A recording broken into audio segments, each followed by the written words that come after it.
پروردگار عالم ہم بھی جنت میں داخل ہونے کے لیے تیار ہیں، جان جائے تو چلی جائے، عزت جائے تو چلی جائے، اولاد ذبح ہوتی ہے تو 1000 مرتبہ ہو جائے، جان کا قیمہ بنتا ہے تو بن جائے، چمڑا ادھڑتا ہے تو ادھڑ جائے، آگ میں ڈال کر کوئی جلاتا ہے تو جلا دے، گلے پہ چھری چلاتا ہے تو کوئی چلا دے، کوئی کتنا بھی نقصان عظیم کر لے الہ العالمین، اگر تو نے جنت تیار کر رکھی ہے ہم بھی جنت کے لیے تیار ہیں۔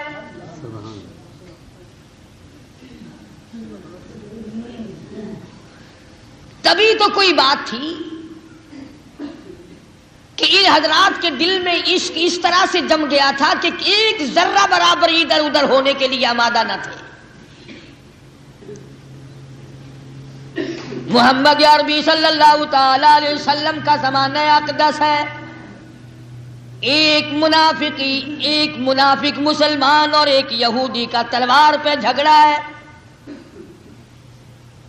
ایک کھلم کھلا یہودی کافر ہے، ایک منافق مسلمان ہے، اوپر سے مسلمان ہے اندر سے بے ایمان ہے۔ ابھی سارے سوچ رہے ہوں گے بڑا نالائق تھا کہ حضور کی خدمت میں ہو کر کے بھی ایماندار نہ بنا۔ مدنی کریم صلی اللہ تعالی علیہ وسلم کے ہوتے ہوئے بھی بے شمار منافق تھے۔ اللہ پاک نے حضور اکرم صلی اللہ علیہ وسلم کو اطلاع دی، اذا جاءک المنافقون قالوا نشهد انک لرسول اللہ، آپ کے پاس بے شمار لوگ آتے ہیں اور آ کے کہتے ہیں آپ اللہ کے رسول ہیں، واللہ یعلم انک لرسول، میں خدا بھی آپ اچھی طرح جانتا ہوں آپ میرے رسول ہیں، میرے محبوب ہیں، میرے پیغمبر ہیں، میرے نبی ہیں، واللہ یشہد ان المنافقین لکاذبون، میں خدا گواہی دیتا ہوں یہ لوگ جھوٹ بولتے ہیں، زبان سے آپ کو مانتے ہیں، دل ان کے پلیت ہیں۔ تلوار پہ جھگڑا ہو گیا، جھگڑا طے کرنے کے لیے، فیصلہ کرانے کے لیے محمد عربی صلی اللہ تعالی علیہ وسلم کی خدمت عالیہ میں حاضر ہو گئے۔ حضور صلی اللہ علیہ وسلم نے دلائل پوچھے، گواہ معلومات کیے، شاہد پر منگائے، فیصلہ فرما دیا تلوار یہودی کی ہے منافق کی نہیں۔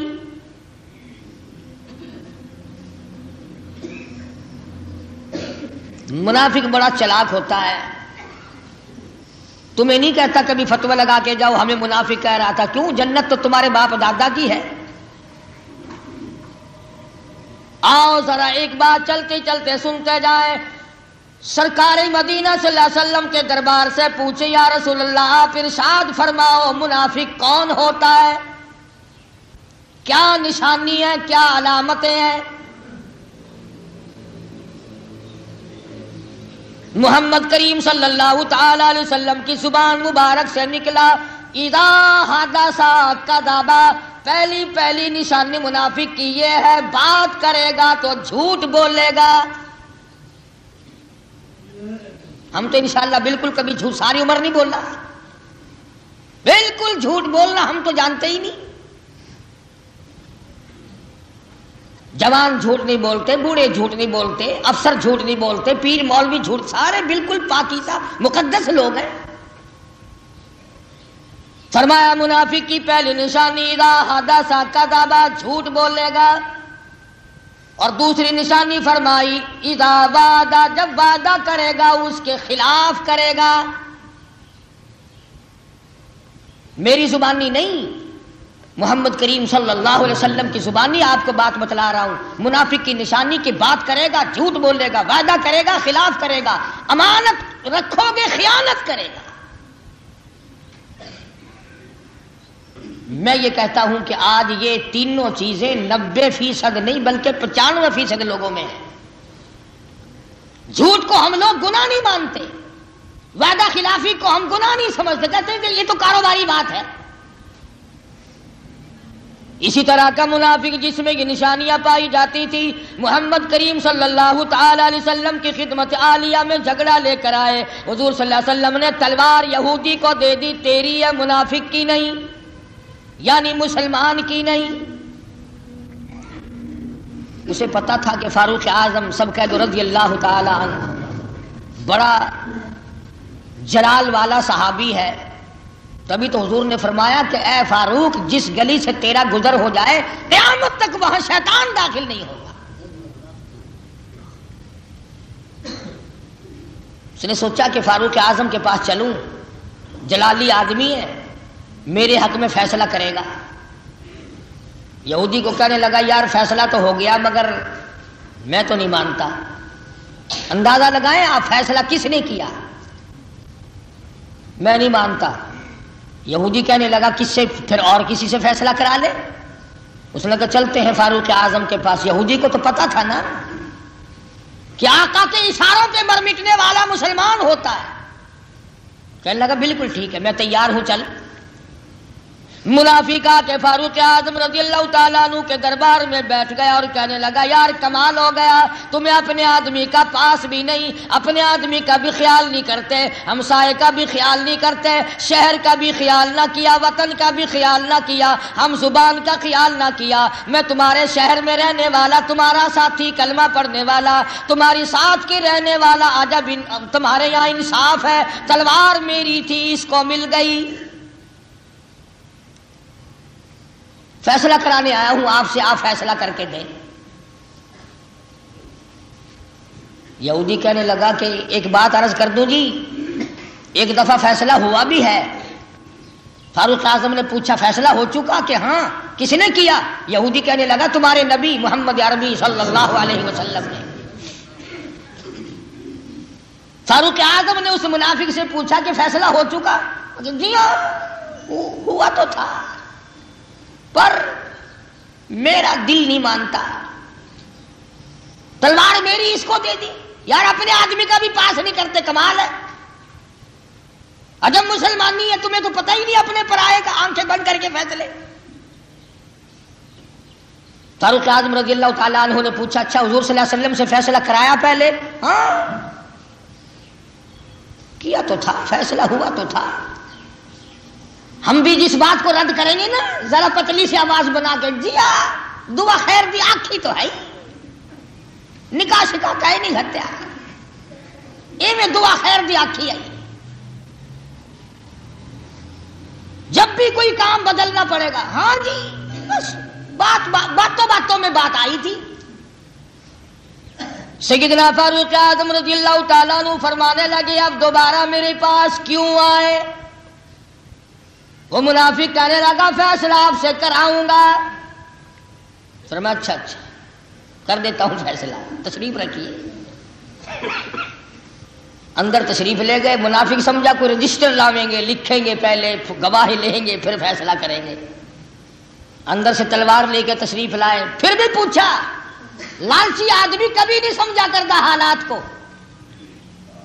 ہرسی آدمی کو حالات کا اندازہ نہیں ہوا کرتا۔ پھر بھی سیدنا فاروق اعظم رضی اللہ تعالیٰ عنہ نے منافق سے پوچھا کہ فیصلہ کر دوں؟ انہوں نے کہا جی ہاں ماشاءاللہ آپ فیصلہ فرمائیں۔ کہ وہ پہلا فیصلہ تجھے قبول نہیں کہ نہیں میں نہیں مانتا، تلوار ماری گردن ہو جا کے پڑی۔ فرمایا جو کالی کملی والے محمد عربی صلی اللہ تعالی علیہ وسلم کے فیصلے کو نہیں مانتا اور انکار کرتا ہے پھر اس کے لیے میرے پاس یہ فیصلہ ہے، گردن اڑا دی۔ اب اگلی بات اگر عرض کروں تو کئی ناراض ہو جاؤ گے۔ مدنی کریم صلی اللہ تعالی علیہ وسلم کا مدینے کے منافق نے ایک فیصلہ نہ مانا۔ اللہ پاک فرماتے ہیں وہ ایماندار نہیں، مومن نہیں، کافر ہے، منافق ہے۔ اور لوگوں اگر مدینے کا باشندہ حضور کا ایک فیصلہ نہ مانے تو وہ کافر منافق بن گیا، گردن اڑانے کے قابل بن گیا۔ میں نے اور آپ نے ساری عمر میں حضور اکرم صلی اللہ علیہ وسلم کا ایک فیصلہ بھی نہ مانا، ہمارا کیا بنے گا؟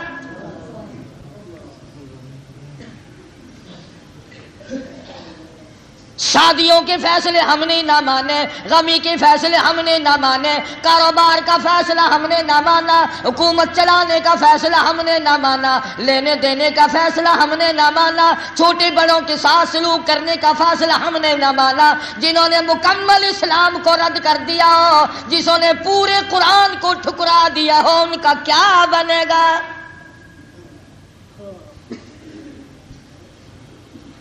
اب منافق ایک تو تھا نہیں، وہ تو کافی سارے تھے، چھپے ہوئے تھے۔ سارے منافق کھڑے ہو گئے، دیکھو جی کلمہ پڑھنے والے کو قتل کر دیا، کلمہ گو کو قتل کر دیا، مسلمان کو قتل کر دیا، بے گناہ قتل کر دیا، بے قصور قتل کر دیا، بدلہ دلوایا جائے۔ حضور اکرم صلی اللہ علیہ وسلم کے دربار عالیہ میں آ کر منافقوں نے دعویٰ دائر کر دیا، دیکھو جی بالکل بے گناہ بے خطا، بغیر کسی وجہ بغیر کسی قصور کے، بس بچارے یوں السلام علیکم کرنے گئے تھے، تلوار لی اور گردن اڑا دی۔ جھگڑا کوئی نہیں، تنازع کوئی نہیں، بات کوئی نہیں، غلطی کوئی نہیں، گردن اڑا دی۔ ہائے مدینے میں بدلہ دلواؤ، قصاص دلواؤ۔ سرکار مدینہ صلی اللہ تعالی علیہ وسلم نے فاروق اعظم کو بلایا اور بلا کے فرمایا انہوں نے تیرے خلاف دعویٰ دائر کیا ہے کہ تم نے ایک آدمی کو قتل کیا۔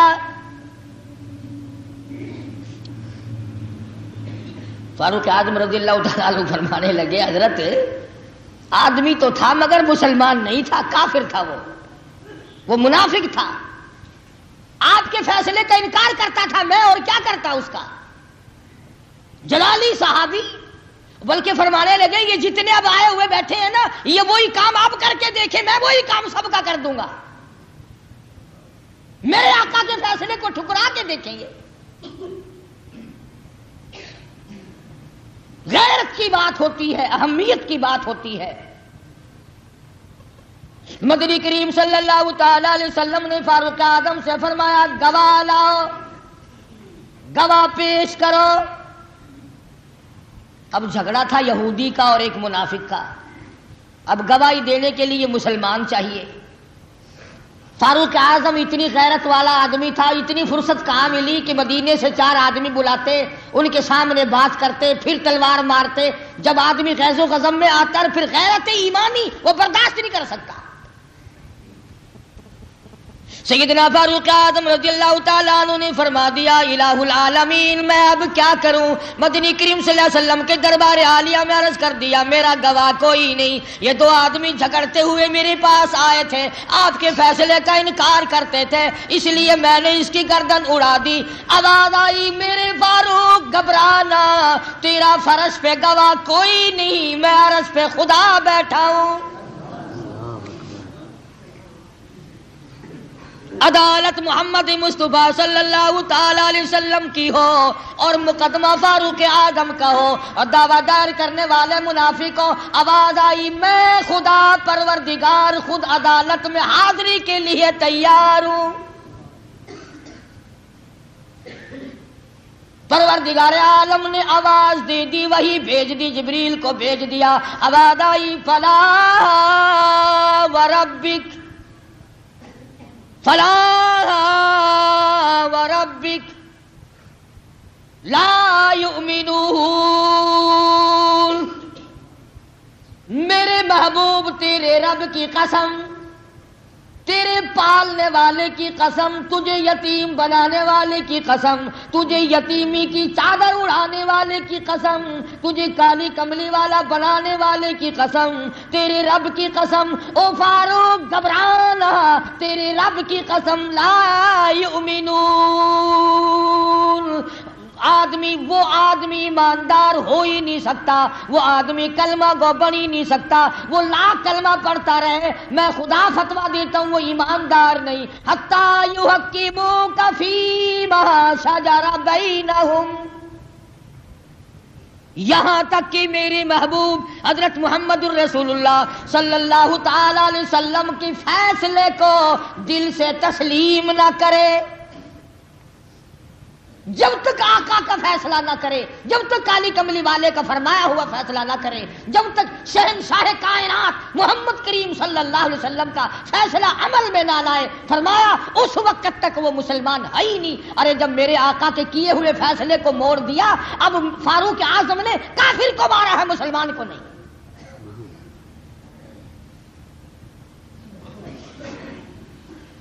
اب آپ اور میں سوچیں کہ ہماری عدالتیں، ہماری پنچایتیں، ہمارے معززین، ہمارے علاقوں کے محلوں کے شہروں کے چیئرمین اور سردار کس قسم کے فیصلے کرتے ہیں؟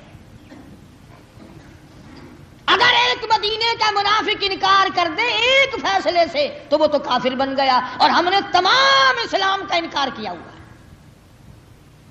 پورے دین کا انکار کیا ہوا ہے، عملاً انکار۔ تم کہو گے جی زبان سے کوئی نہیں کرتا، ارے عملاً انکار کر رکھا ہم نے۔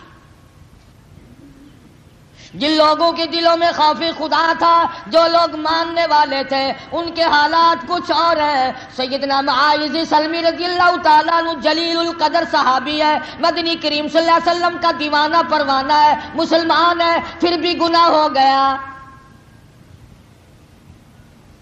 صحابی سے گناہ صادر ہو گیا۔ کسی نے دیکھا نہیں، کسی نے پکڑا نہیں، کسی نے مخبری نہیں کی، خود مدنی کریم صلی اللہ تعالی علیہ وسلم کی خدمت عالیہ میں حاضر ہوا، عرض کرنے لگا یا رسول اللہ انی قد ہلکت،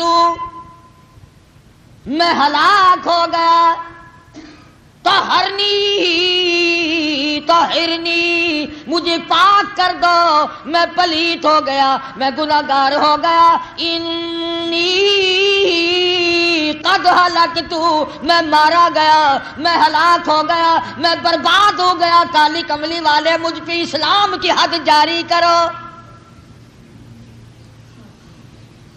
حضور اکرم صلی اللہ تعالی علیہ وسلم نے اس کی یہ بات سن کر دوسری طرف منہ پھیر لیا، اس طرف آ کے کھڑا ہو گیا اور یہی کہنے لگا طہرنی، مجھے پاک کر دو، مجھے پاک بنا دو، انی قد ہلکت، میں ہلاک ہو گیا، میں مارا گیا۔ پھر آپ نے اس طرف رخ پھیر لیا، اس طرف چلا آیا اور وہی جملے دہرائے۔ آپ نے فرمایا تو نے خواب دیکھا ہوگا، تیرا خیال ایسے ہو گیا ہوگا۔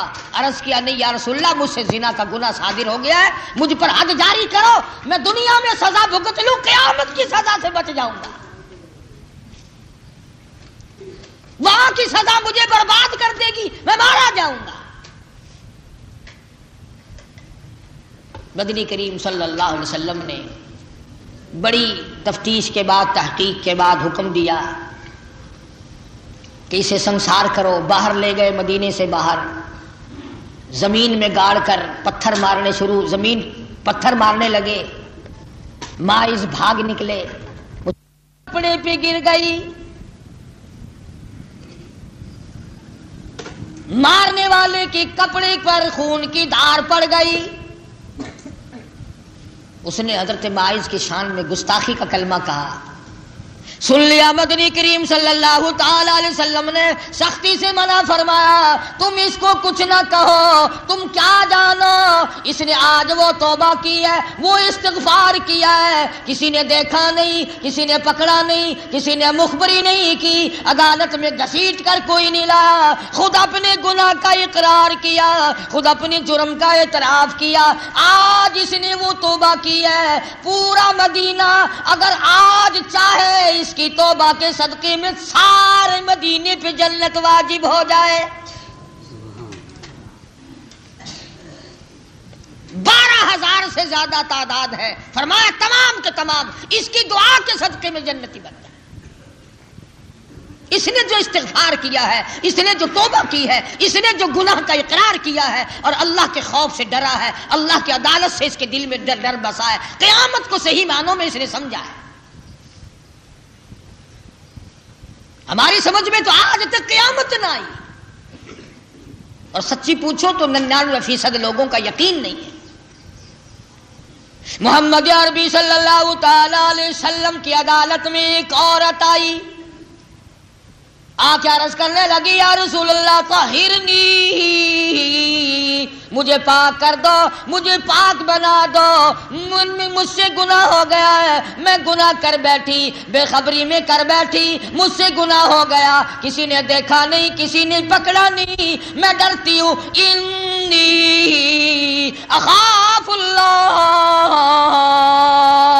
رب العالمین، میں اللہ کے خوف سے ڈرتی ہوں، مجھے اس پروردگار کا ڈر ہے جس کی ساتھ مالک الملک ہے، زمین و آسمان کا پالنہار، پیدا کرنے والا، ڈرتی ہوں قیامت میں اگر وہ بگڑ گیا، اگر وہ ناراض ہو گیا، میرا ٹھکانہ کہاں بنے گا۔ انی قد ہلکت، میں ہلاک ہو گئی، برباد ہو گئی، مجھے پاک بنا دو۔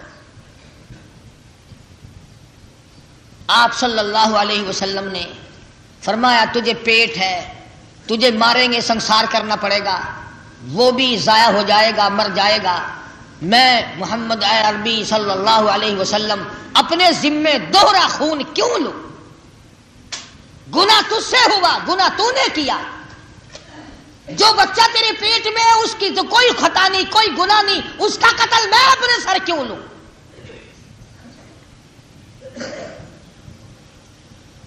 جہاں لوگوں نے طرح طرح کے اسپتال قائم کیے ہوں، اسقاط حمل کے ذرائع بنائے ہوں، بدماشی کو چھپانے کے طریقے کار اختیار کر لیے ہوں، آپ لوگ اس ملک میں سکون تلاش کرتے ہیں، برکت مانگتے ہیں۔ جہاں اتنی بے حیائی اور بے غیرتی پھیل چکی ہو کہ شرافت منہ چھپاتی پھرتی ہے، وہاں آپ لوگ انصاف مانگتے ہیں۔ کون انصاف کرے گا؟ تمام کے تمام ہم لوگ ہیں تو کاڑے مجرم سارے۔ مردوں کا حال دیکھو، عورتوں کا حال دیکھو، پڑھے لکھوں کا دیکھو، ان پڑھوں کا دیکھو، بس معاملہ صاف ہے۔ نبی ڈر رہے ہیں، اس بچے کے قتل سے ڈرتے ہیں جو ابھی پیٹ میں ہے، اور لوگ بھائی کے قتل سے نہیں ڈرتے۔ ڈرے کیسے؟ انہیں بڑی امید ہوتی ہے کہ 4 پیسے متھے ماریں گے، گھر واپس آ جائیں گے، اور بے شمار لوگ آ جاتے ہیں۔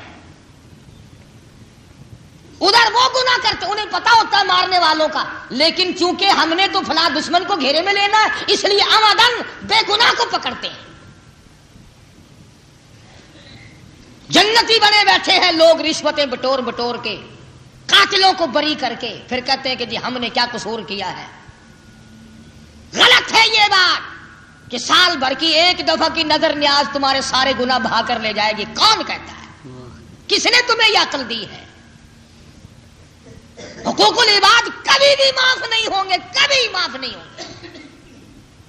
ارشاد فرمایا مدنی کریم صلی اللہ تعالی علیہ وسلم نے، اور لوگوں غریب کون ہے؟ عرض کیا یا رسول اللہ صلی اللہ علیہ وسلم جس کے پلے مال نہیں، دولت نہیں۔ فرمایا نہیں، غریب وہ ہے جو کچھ نمازیں بھی پڑھ کے گیا، حج بھی کر کے گیا، سخاوت بھی کر کے گیا، اللہ بھی کر کے گیا، مگر لوگوں کے حقوق کھا کے مر گیا۔ قیامت کے دن میدان حشر میں کھڑا کر کے لوگوں نے سارا لوٹ لیا، ننگا ہو گیا۔ فرمایا غریب تو وہ ہے جو قیامت میں ننگا ہو گیا۔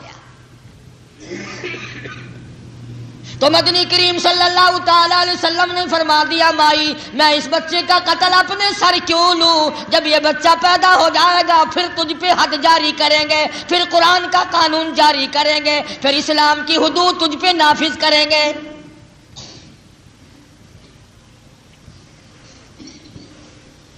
چلی گئی بیچاری روتی ہوئی، اس کے پیچھے کوئی دائی نہیں لگائی کہ پتہ رکھنا جب بچہ پیدا ہو جائے تو اسے پکڑ کے پھر ماریں گے، سزا دیں گے اسلام کی۔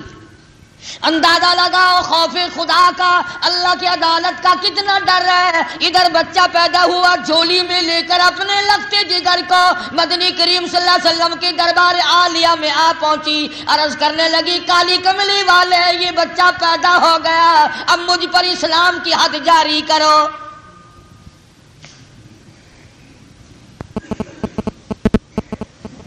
یہی تو میں کہا کرتا ہوں کہ یہاں اسلام کو پیڑی اور زینے اور سیڑھی کے طور پر استعمال کرتے ہیں. اسلام کے خواہاں تو قبروں میں چلے گئے.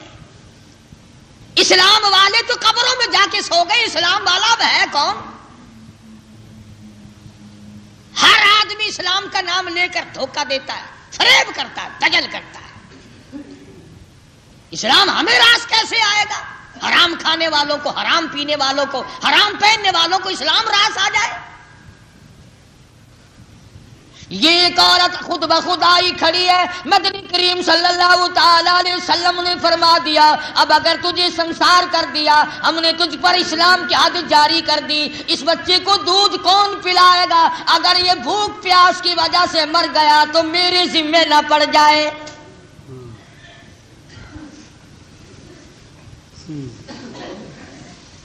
نبی ڈرتے ہیں، امتی نہیں ڈرتا. اکڑا ہوا پھرتا امتی.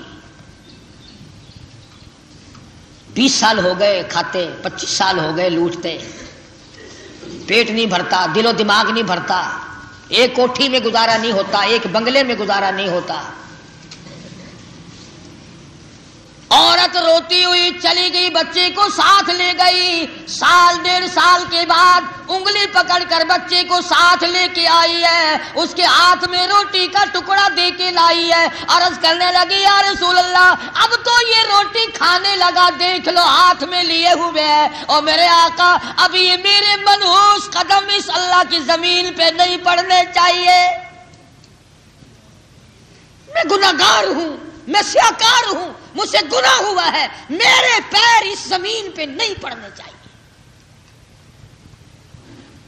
انسان ہے، ایک عورت ہے، ایک مرد ہے، کس طریقے سے اللہ کی عدالت کا خوف ہے. اور ہمارے ڈر کا تو اب یہ عالم ہے. میری یہ معلومات ہے کہ اب جتنا گناہ قبرستان میں کیا جاتا ہے اتنا بازار میں نہیں کیا جاتا. مردوں کے درمیان میں بیٹھ کر جوا کھیلا جاتا ہے، اب قبرستان میں شراب پی جاتی ہے، اب قبرستان میں گورستان میں چرس فیم کے دور چلتے ہیں. بکواس اور بدماشی قبرستان میں ہو رہی ہے. تم ہی تو کہتے ہو نا کہ اذان سن کر مردہ اٹھ کے نماز پڑھنے لگ جاتا ہے. ان بدماشوں کا بھی یہ یقین ہے کہ مردے اب اٹھ نہیں سکتے، ان کا بھی یہ یقین ہے، اسی لیے تو وہاں بدماشیاں کرتے ہیں.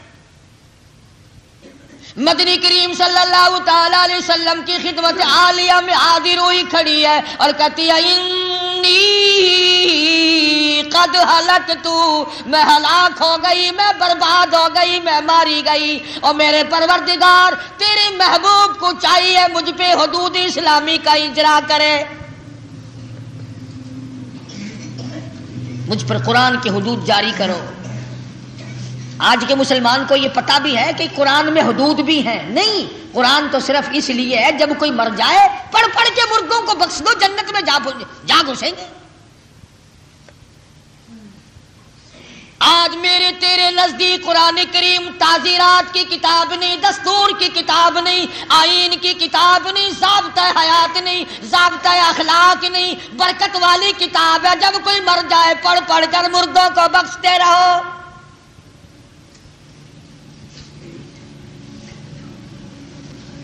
اگر گورنمنٹ کے قانون کو کوئی نہ مانے، کئی ہیں، پولیس بھی ہے، سیکورٹی بھی ہے، انٹیلیجنس بھی ہے، کئی محکمے ہیں پکڑنے والے. اگر گورنمنٹ کے قانون کو کوئی نہ مانے، قرآن کے قانون کو روزانہ ٹھکراؤ، پکڑنے والا کوئی نہیں. کون پکڑے؟ کوئی محمد کریم صلی اللہ علیہ وسلم کا دین کا وارث ہو تو کوئی پکڑے، کوئی قرآن کا وارث ہو تو کوئی پکڑے. بس قرآن کریم تو اس لیے مردے کی بغل میں رکھ دو، چارپائی پہ رکھ کر گورستان تک لے جاؤ تو قرآن کریم ہاتھ میں پکڑ کر پکھے کی طرح مردے کو ہوا مار دو، جنت میں چلا جائے گا.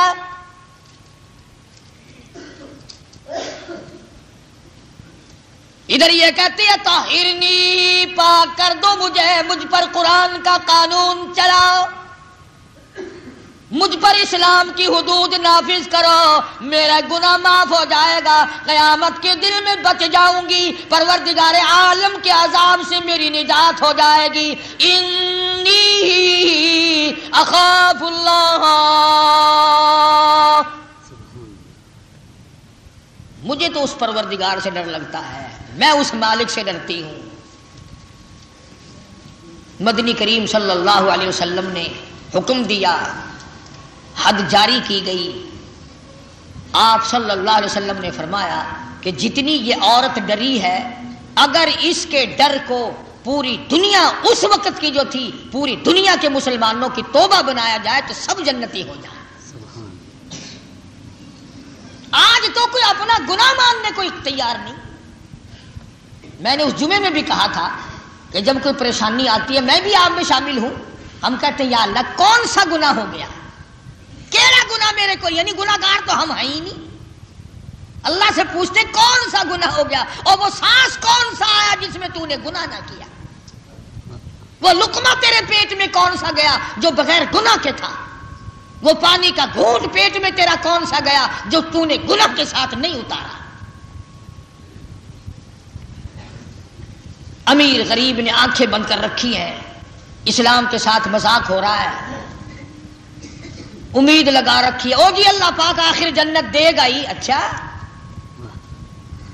کیونکہ آخر کار جنت اللہ پاک دے گا، کیوں اللہ میاں کے گلے میں تم پڑے ہوئے ہو، اللہ میاں کا کچھ بگاڑ دو گے جو آخر وہ دیے بغیر گزارا ہی نہیں۔ یہ ساری باتیں آخرت کی ہے۔ اگر تم پوچھ سکتے ہو تو اپنے باپ دادا سے کی قبر پہ کھڑے ہو کے جا کے پوچھ کے آؤ تمہارا حال کیا ہے۔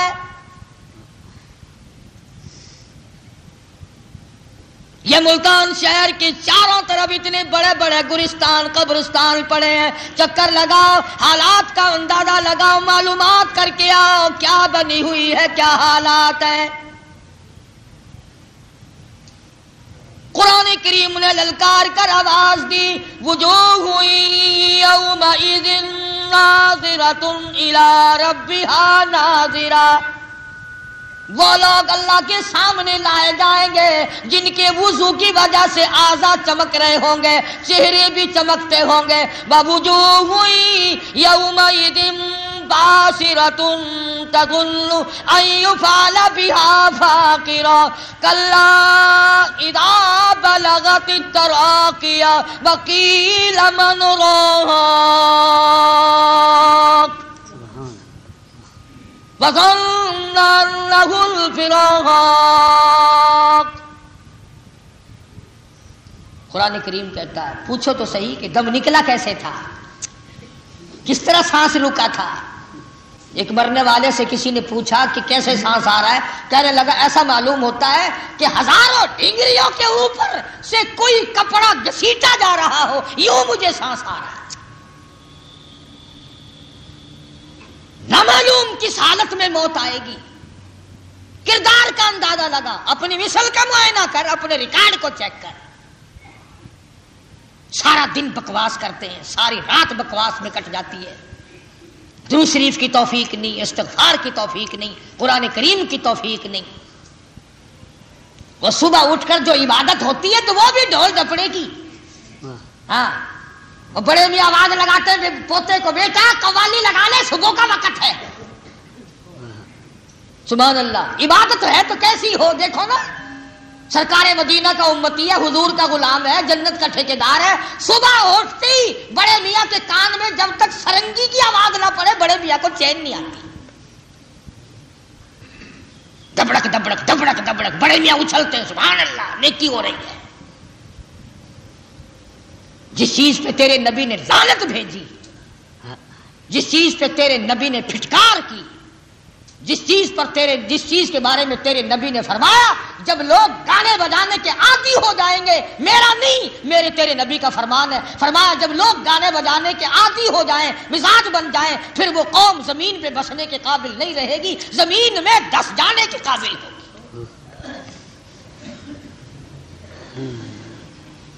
عبادت بنائے پھرتے ہو، جاہل اور ان پڑھ لوگوں کو پھنساتے ہو۔ قوالی شریف حضور کا نام لے کر گانا گاتے ہو، پاکیزہ نام جو عرش عظیم اٹھانے والے فرشتے بھی جس ذات کا نام عدم سے لیتے ہو، باوضو لیتے ہو، ہر وقت احترام سے لیتے ہو، تم اس نبی کے نام کو ڈھولک پہ بجاتے ہو، بہانہ بنا رکھا ہے۔ فلانے تو مانتے نہیں. اور بزرگان دین پہ الزام ہے کہ جو چشتیہ خاندان کے بزرگ قوالی سنا کرتے تھے وہ پگلے نعت خوانی تھی. سرکار دو عالم صلی اللہ علیہ وسلم کی تعریف کرتے تھے شعراء شاعر لوگ، تعریف کرتے تھے، ثنا خوانی کرتے تھے، مدح سرائی کرتے تھے، سننے والے لوگ بے ہوش ہو جایا کرتے تھے. آج شراب پی کر کے تو قوالی کرتے ہیں، سننے والے بدماشی کرتے ہیں، اللہ اللہ خیر صلی اللہ. اور پھر قوالی بھی کیسی، میں شرابی میں شرابی میں شرابی. وہ پر دفعہ ہو کے پی لیا، اگر کوئی شرابی ہے تو ہم کیا کریں؟ ہم مر دفعہ ہو کے ایک طرف، یعنی ایک گناہ کرنا اور ایک اعلان کرنا میں شرابی. تو بھی آ کے پی کے دیکھ لے میں شرابی. ہے کوئی بات؟ پاگل قوم. یہ جتنے بسوں کے ڈرائیور ہیں نا، صبح صبح اور یہ قوالی لگانا گانا مت لگانا، ان کے خیال میں قوالی قرآن کی تلاوت ہے. درود شریف پڑھتے ہوئے پھانسی لگتی ہے، بس شروع کرو، جب چلاؤ پیر رکھو. درود پاک پڑھتے ہوئے پھانسی لگتی ہے، استغفار پڑھتے ہوئے پھانسی آتی ہے. قرآن کریم سورت ملک سورت یاسین کی تلاوت کرتے ہوئے تکلیف ہوتی ہے. سرنگیوں میں برکت تلاش کرتے ہو، ڈھپڑوں میں ڈھول اور ہارمونیم اور طبلے میں برکت.